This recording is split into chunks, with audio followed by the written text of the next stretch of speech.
the head of the United Nations Human Rights Office, Volker Turk, who has announced that his office is facing a dire financial crisis, with a $60 million funding shortfall this year due to cuts from donor states. Turk warned that this deficit would prevent staffing in 11 countries, leading to suffering. The crisis is part of a broader financial challenge for the United Nations, significantly triggered by the United States, which typically funds nearly a quarter of the world body. Under President Donald Trump, U.S. foreign aid cuts have severely impacted UN humanitarian agencies, and the U.S. currently owes nearly $1.5 billion in arrears and current fiscal year payments.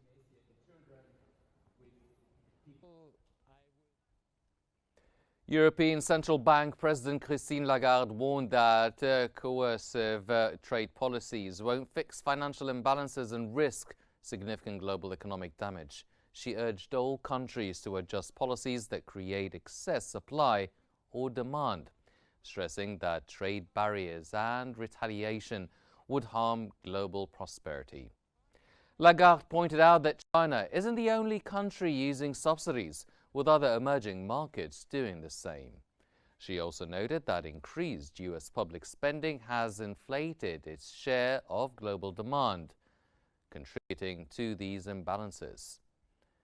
Lagarde concluded that resolving these issues require greater adherence to global rules and mutually beneficial agreements.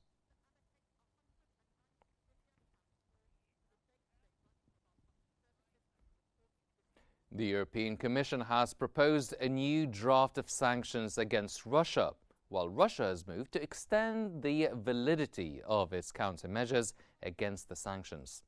The draft will target its energy, finance, and military industries. It includes some measures to stop the reopening of the Nord Stream gas pipelines, which have been out of service. The draft proposes to lower the price cap on Russian crude oil set by the G7 in 2022 from $60 to $45 a barrel. It also proposes a ban on the import of refined oil products produced from Russian crude oil. In terms of finance, the draft proposes to restrict 22 more Russian banks and remove them from the Society for Worldwide Interbank Financial Telecommunication, and a complete ban on transactions.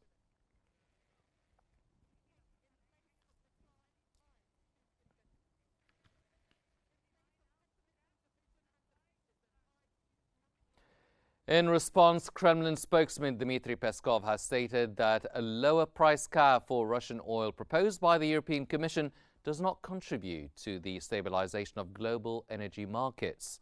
He said that, of course, this sort of move does not contribute to stabilization of international energy markets and oil market.